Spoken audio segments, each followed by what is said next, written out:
రేవంత్ రెడ్డి హైడ్రా అనే సంస్థను ఏర్పాటు చేసి రంగనాథ్ లాంటి గట్టి ఆఫీసర్ ని పెట్టడం సాహసోపేతమైన నిర్ణయం. లేక్ పరిరక్షణ కమిటీలు, విద్యా సంఘాలు, కుల సంఘాలు, యువత, ప్రజల నుండి హైడ్రాకి మంచి స్పందన లభిస్తోంది.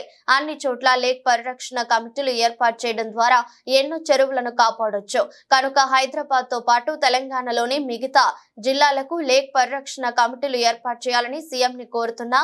కాలేజీలు, స్కూళ్లు FTL పరిధిలో ఉంటే విద్యార్థులకు సేవలు ఇచ్చాక వాటిని కూల్చేయడం జరుగుతుంది.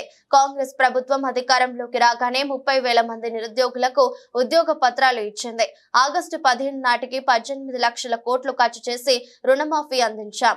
రేవంత్ రెడ్డి అందరినీ సమన్వయంగా చూస్తూ కేబినెట్ ని సమర్థవంతంగా నడిపిస్తున్నారు.